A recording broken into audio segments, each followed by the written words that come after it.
আসসালামু আলাইকুম। এখন দেখবেন সংবাদ শিরোনাম। 3 জেলায় পানিতে ডুবে প্রাণ গেছে 6 শিশু, নিহতের বাড়িতে আহাজারি, শেষবারের মতো দেখতে স্বজন প্রতিবেশীদের ভিড়। স্ট্রিট ফুডে বাড়ছে স্বাস্থ্য ঝুঁকি, মাত্রা বাড়াচ্ছে খবরের কাগজে মোড়ানো পরিবেশনায়, পত্রিকার কালিতে ব্যবহৃত রাসায়নিক ক্ষতিগ্রস্ত করতে পারে কিডনি, লিভার। রেলপথে ঈদযাত্রা স্বস্তিদায়ক করতে চলছে প্রস্তুতি, নীলফামারীর সৈয়দপুর কারখানায় পুরনো ও জরাজীর্ণ কোচ মেরামতের কর্মযোগ্য। নাটোরের চামড়া আড়তে চলছে শেষ সময় প্রস্তুতি, নির্ধারিত মূল্যে বেচাকেনা নিয়ে সংশয়, নজরদারি বাড়াবে প্রশাসন। এতক্ষণ দেখছিলেন সংবাদ শিরোনাম, এবারে দেখবেন বিস্তারিত। নাটোর, জামালপুর ও মাগুরায় পানিতে ডুবে প্রাণ গেছে 6 শিশুর, নিহতের বাড়িতে শোকের মাতম। এমন মৃত্যু কিছুতেই মানতে পারছে না স্বজনরা, এলাকা জুড়ে শোকের ছায়া।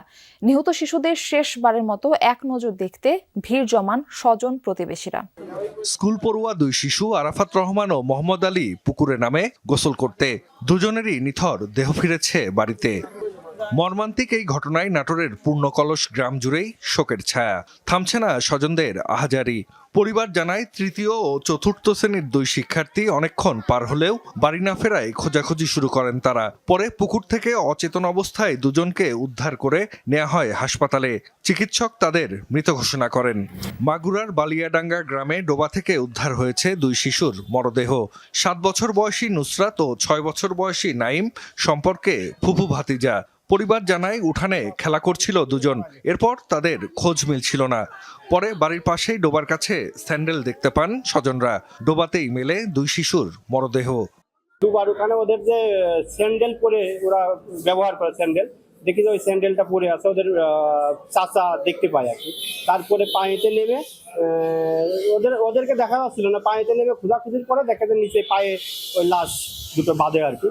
এদিকে জামালপুরের বকশীগঞ্জ ও মাদারগঞ্জে আলাদা ঘটনায় পানিতে ডুবে মৃত্যু হয়েছে মাহিদুল গাজী ও ইয়ামিন নামে 2 শিশুর। সড়ক দুর্ঘটনায় 3 জেলায় প্রাণ গেছে 4 জনের, এর মধ্যে গাইবান্ধায় পিকআপ ভ্যান ও অটোরিকশার সংঘর্ষে 2 জন নিহত হয়েছেন, আহত হয়েছেন 3 জন। সকালে সদর উপজেলার খোলাঘাট ইউনিয়নে এই ঘটনা ঘটে। নিহতরা হলেন শ্রীপুর ইউনিয়নের ছাতনাবাড়ি গ্রামের ফরিদ মিয়া ও আনালেতোবাড়ির গ্রামের রুস্তম আলী। আহতদের উদ্ধার করে সদর হাসপাতালে নেওয়া হয়, পরে উন্নত চিকিৎসার জন্য 3 জনকে রংপুর মেডিকেল কলেজ হাসপাতালে পাঠানো হয়। গোপালগঞ্জ সদরের গোপীনাথপুর এলাকায় ট্রাক নিয়ন্ত্রণ হারিয়ে গাছের সাথে ধাক্কা লেগে প্রাণ গেছে চালকের। এছাড়া নওগাঁর বদলগাছিতে সড়ক দুর্ঘটনায় নিহত হয়েছেন এক শিক্ষক। কুমিল্লায় মাদক ব্যবসার ভাগ বাটোয়ারা নিয়ে অন্তকোন্দলের জেরে এনামুল হক শিশির ওরফে মাহি নামে তৃতীয় লিঙ্গের এক ব্যক্তির গায়ে পেট্রোল ঢেলে আগুন ধরিয়ে দেওয়া হয়। দুপুরে সংবাদ সম্মেলনে এই তথ্য জানান র্যাব 11 CPC 2 এর ভারপ্রাপ্ত কোম্পানি অধিনায়ক মিঠুন কুমার কুণ্ডু। বলেন, 13 মে সকাল 9:30টায় বুড়িচং পৌরসভার মধ্যবাজার মুক্তিযোদ্ধা কমপ্লেক্সের সামনে স্ট্রিট ফুড, রাস্তার পাশে ধুলাবালুকে সঙ্গী করে তৈরি হওয়া খাবার। এসব খাবার বরাবরই অস্বাস্থ্যকর, তবে আরও ভয়াবহ ব্যাপারও রয়েছে। খাবারগুলো বেশিরভাগ সময় খবরের কাগজে মুড়িয়ে পরিবেশনা করা হয়। বিশেষজ্ঞরা বলছেন, পত্রিকার কাগজে যে কালি ব্যবহার করা হয় তাতে রয়েছে বিষাক্ত রাসায়নিক, যা মানবদেহে প্রবেশ করলে দীর্ঘমেয়াদে কিডনি, লিভার বিকল সহ ক্যান্সারের ঝুঁকি কয়েক গুণ বাড়িয়ে তোলে। বেগুনি, আলুর চপ কিংবা ছোলা বুট ঝালমুড়ি, রাস্তার পাশে তৈরি মুখরোচক এসব খাবার খেতে ভিড় থাকে ভোজন রসিকদের। গরম গরম খাবারগুলো বেশিরভাগ সময় পরিবেশন করা হয় খবরের কাগজে মুড়িয়ে। নিশ্চিন্ত মনে তা পেট পুরে খান শিশু থেকে বৃদ্ধরা। তবে এর কারণে কোনো ক্ষতি হচ্ছে না তো? পত্রিকার কাগজে বাংলা হরফে যে লেখা পাঠকরা পড়ে থাকেন, প্রেসে সেগুলো ছাপানোর জন্য বিশেষ এক ধরনের কালি ব্যবহার করা হয়, যা তৈরিতে ব্যবহার হয় নানা ধরনের রাসায়নিক। বিশেষজ্ঞরা বলছেন, সেই কাগজে মুড়িয়ে খাবার খেলে এর মাধ্যমে মানবদেহে প্রবেশ করে বিষাক্ত সেসব কেমিক্যাল, যা দীর্ঘমেয়াদে কিডনি ও লিভার জটিলতা সহ ক্যান্সারের আশঙ্কাও বাড়িয়ে তোলে। কালিটার মধ্যে যে ধরনের কেমিক্যাল গুলো ব্যবহার করা হয়, তার মধ্যে ক্যাডমিয়াম, যেমন এটা একটা হেভি মেটাল বা ক্ষতিকারক মেটাল আপনারা জানেন, ক্রোমিয়াম আছে, লেড আছে। তো এই সমস্ত জিনিস নরমালি যদি আমরা বিভিন্ন রকম ফুড রিসার্চে দেখেছি যে এটা তো আমরা হেভি মেটাল এবং এর লিমিটেশন বা ক্ষতিকর দিক অনেক বেশি, এবং এগুলো আসলে টক্সিক ম্যাটেরিয়ালস, এবং এই ম্যাটেরিয়ালস গুলো যদি আমাদের বডিতে যায় বিভিন্ন রকমের আমাদের রোগ হওয়ার সম্ভাবনা থেকে যায়। স্ট্রিট ফুডে তো এই সংক্রমণ হওয়ার সম্ভাবনা থাকে।